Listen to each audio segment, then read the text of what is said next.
And so, yeah, that was my rant. God killed less babies in the flood than Planned Parenthood has. Yeah.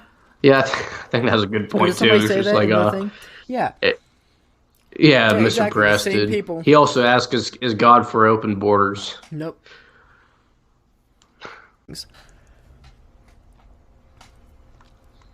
So Brass has a question.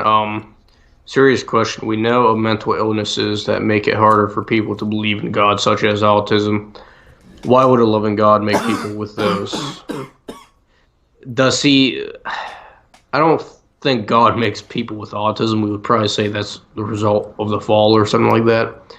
That also gets into a lot whether you're young earth creationist, theistic evolutionist, but that'd be missing the point I would say it's pretty. that Like, why are people born with birth defects like missing a hand or missing fingers? It's like, yeah, yeah, inherited genetics is a thing, and it's not perfect. So, now, of course, God yeah, is sovereign over everything. God but knew, about the fall yeah, and that babies were born. See, let me tell yeah, you this, because, I mean, and this will just be a very baseline answer that you can just kind of extrapolate and apply. God will judge people as individuals. He will judge them based on their amount of revelation, and he'll judge them for their ability and their capacity to respond to whatever revelation he's given them.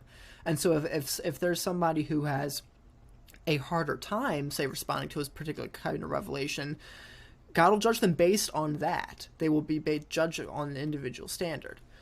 So, I mean, I think that's perfectly fine. Like we just talked about, like if a baby is killed, it goes to heaven. Why? Well, because the baby can't be held accountable. It never had the option to make those decisions. And so you can, of course, imagine somebody who has a disability such that they're like a child in that kind of innocence. Is they're not mentally capable of making an appropriate decision regarding salvation or something. So, and God will judge them based on that. Um, so yeah, I mean, I think. Do you want to add anything to that?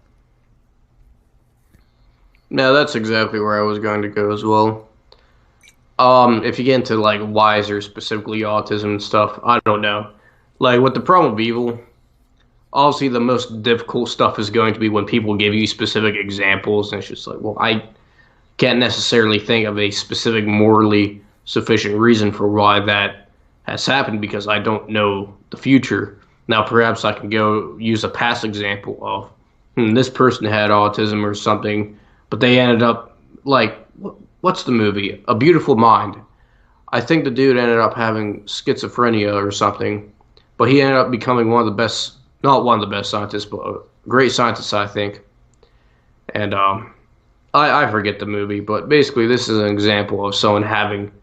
I don't think the dude was a Christian, but basically, he invented something that was very helpful to society, or something like that. Beautiful Mind, if people are interested. I don't know. I don't have all the. That was a movie I watched last year for my psychology class, so I don't have all the information I would need to make that analogy, but that would be something I would go to.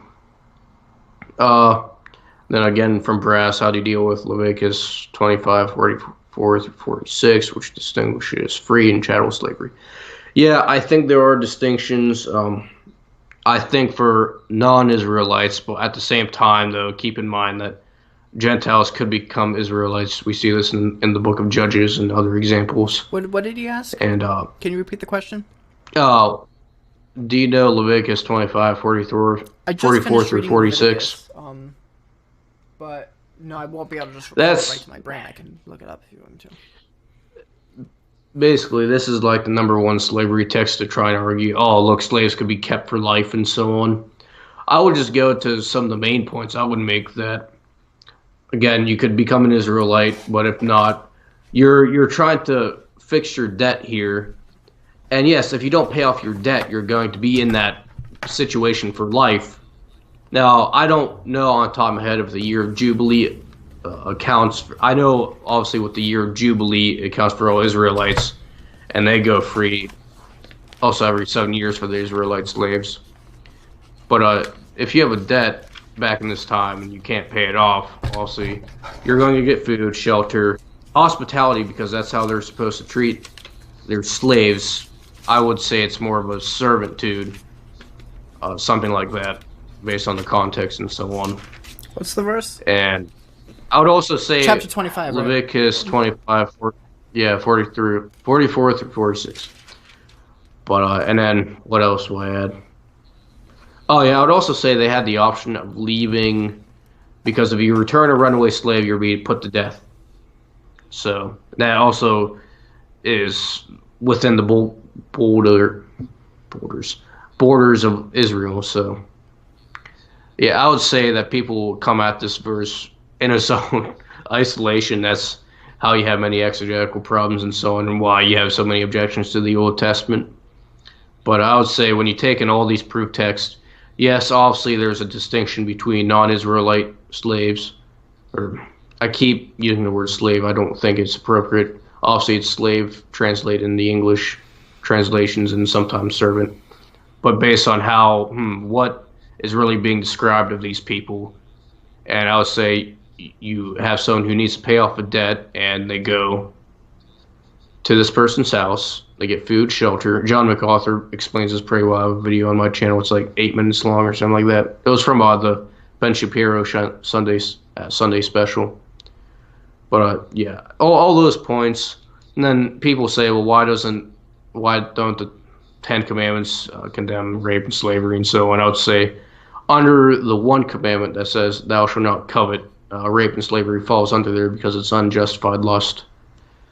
And that's not what you see with biblical service.